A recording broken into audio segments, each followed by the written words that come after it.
So I had to do something. When I got there, I walked in the door. I just pulled the shade down so you couldn't see in. And I was going to lock the door. But just as I was ready to lock it, I felt somebody turning the doorknob. I was like, what the hell? And I opened it up, and there was the two guys.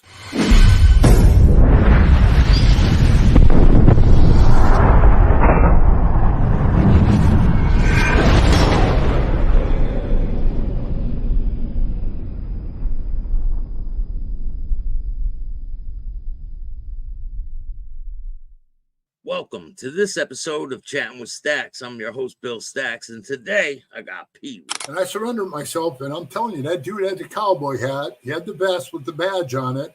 He had a gun holster on, just like Matt Dillon, you know, from Gunsmoke. Yeah. And he looks at me and goes, "You're a big man. I don't even think you're going to fit in a little. I don't have a cell. All I got is a room to lock in." And I said, well, I turned myself in. I mean, I'm just sitting here. Where am I going to go, you know? He goes, I'm going to take you down to Deadwood. Now, I'm going to put you in the jail in Deadwood. Would you mind? Well, I mean, what was I going to say, bro? Yeah, fuck yeah, I mind. Yeah, do I got a choice? Really? Right. So I just said, yeah, let's do this, man. Let's do it. Now, see, the club would have said, oh, he's talking to a cop. You know, that's the asinine shit they say all the time. But, hey, when you get pulled over in a pack, do you think everybody just sits there on a bike and goes? Yeah. There's videos of them talking to the cops. Right. I want to see you guys' driver's license shit. Everybody just sits there. Fuck you. We ain't giving nothing. Bullshit. Somebody always talks. So from now on, the way they came down on me, the way they turned on me, I would love to be in the club just so when a cop pulls over for you being next to me, start talking, I look over and go, you rat, you're talking to cops. You know? That's how asinine they are. He says to me, he was super cool. We walk outside. It's an old police car, right? Where he's sitting in the back and he's got the little cage, you know, behind him. And he says to me, he reminded me of an old cowboy star, Slim Pickins. I don't know if you ever seen that guy. Yeah. He had the big gut, you know, and that's who he looked like. And he said, well, big feller, I could put you in the back in a set of handcuffs. It's pretty uncomfortable, but I'll let you sit up front if you be cool. I said, Daddy-o, I'm as cool as they get, man. Let's go. I just opened up the front door and I sat down in the seat, you know, like we were old friends. And he drove me there, and we really didn't talk much. You know, he's just like, hey, I'm sorry I got to do this. And I said, hey, man, it's your job. You got to do what you got to do.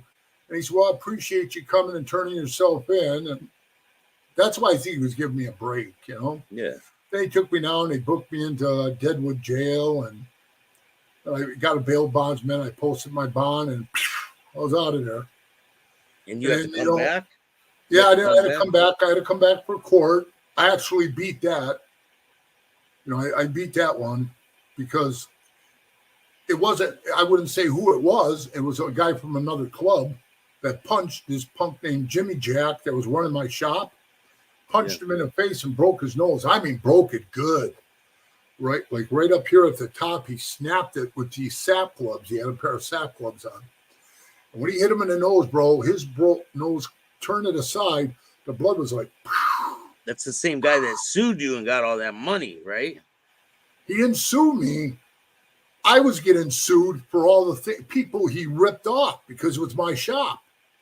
It was my shop right here. Oh, so you know? He worked for you. He worked for you? Right here. Yeah. So he was working for me, and he sold one of my motors to two different guys, and then he ended up selling it to another guy. After these guys put $1,000 down, then he sold it $3,000 to another guy. So those two guys were suing me. And then he took all the parts in my shop to his house. And when I walked in the door, I was flabbergasted. I couldn't believe how he was robbing me. Did you guys have a beef? Was there a reason why all this transpired? Billy, let me tell you something, man. I could be the baddest of the bad when I want to be, or if I have to be. But I could be the nicest son of a bitch and guy you know, give you a shirt off my back. That guy had no job. I gave him a job. And you ready for this? I told him, hey, man, I'll split all. You knew how to work on bikes. I said, you work on the bikes. You sell anything. I already paid for everything in the shop, so I owned it. I said, you sell anything in the shop, mark it down, because, I had to pay taxes and shit like that. So I told him, we'll split it 60-40. You give me 40, I'm giving you 60 for running the shop and doing everything else. That way it pays my lights, my electric bills. So I wasn't really going to get rich off of it, but that's what I was doing for him. And he turns around and literally tries to stick it up my ass by robbing me? Come on, dude. You know who called me? It was a lady from the bank, from Wells Fargo Bank. She said, PeeWee, this guy running your shop is draining your bank account. It's empty. So I had to do something. When I got there, I walked in the door. I just pulled the shade down so you couldn't see in.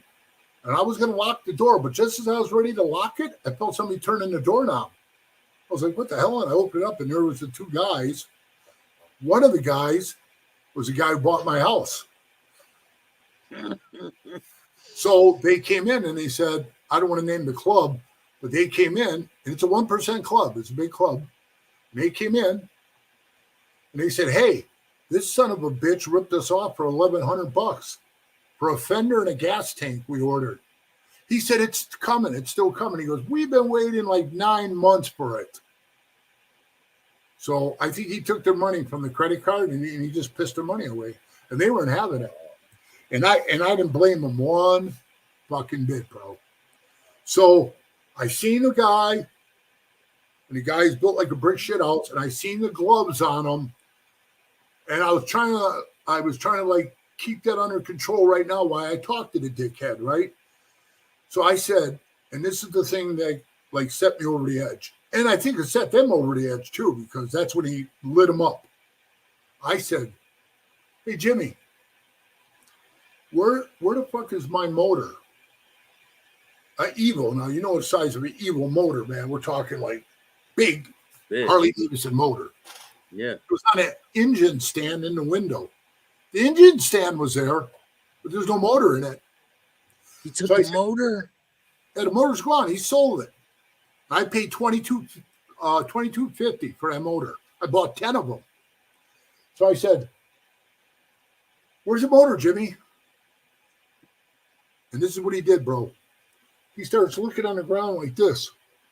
It's got to be here somewhere. I'm looking. He's looking under tables. We're talking about a fucking Harley Davidson motor. And he's looking around like, like it's a nut or a bowl he dropped on the floor. So I'm standing and I'm looking at him. I'm thinking, you got to be fucking kidding me. You really think I'm going to stand here and keep watching this display of ignorance? Let me help you look for it, right? Oh, yeah, I wanted to help him look for it. But before I could do anything, the other guy steps in, pow, hits him with a right hook, right to the nose, breaks it, blood spitting out, and he drops to the ground, cracks his kneecap because he dropped so fast to his knees on the cement, he cracked one of his kneecaps. Well, when he's on the ground, the other guy who bought my house pulls out a 3-foot-long mag, one of those flashlights, those mag lights. Yeah. He's going to hit him on the head. I grab his wrist. I said, no, man, I'm trying to talk to the fucking dude. I mean, he's already spitting blood out of his nose. I could imagine what the hit on the back of the head would have done to him. That would have killed him. Maybe.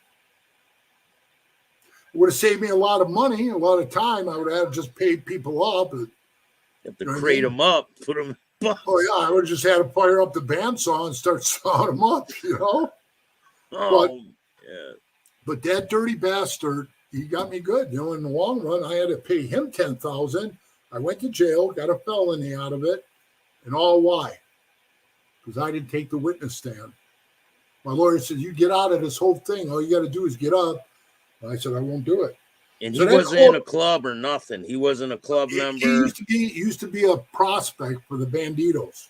They kicked his ass out because they knew what a piece of shit he was. And they told me he was a piece of shit. I should have listened to him.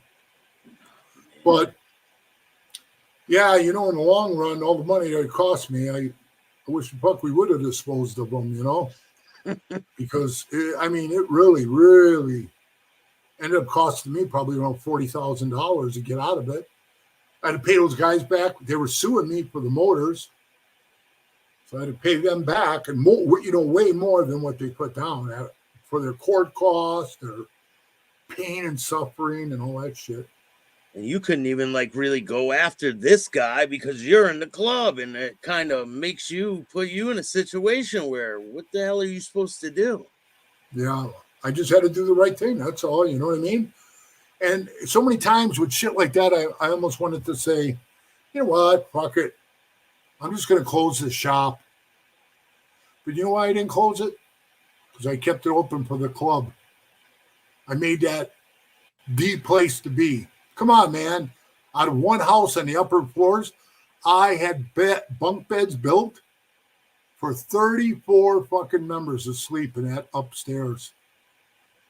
34 members. So they would come and they would all sleep there during the runs. And I would charge them $200 a person to stay there. And somebody said, well, that's a lot. No, it ain't. That's a room, a bed, and 3 meals a day. That's really I would go out and spend $2,000 in food. And every night somebody we're in a club is like, hey, who's cooking tonight? Billy is. Billy Staxx is cooking. What are you cooking, Billy? Whatever you're good at, man. Spaghetti, meatballs. That's what we're eating tonight. That's what you're cooking, Billy. Me? I was a big meatloaf guy. I cooked, ready? 25 pounds of meatloaf. 25 pounds. Yeah. Guys come up, hey, there ain't no more left. And I'm only talking about 20, 25 guys maybe. Yeah, you guys are out there grilling and having a good time. Yeah, and if you wanted a sandwich, there was a sandwich. If you wanted a soda, there's a soda. That's what I'm just saying. I even had free hot dogs downstairs. I had a hot dog machine. And then the cops came in there one day, the way they fuck with me all the time. And they said, do you have a vendor's permit? I said, I'm not selling hot dogs. I'm giving them away.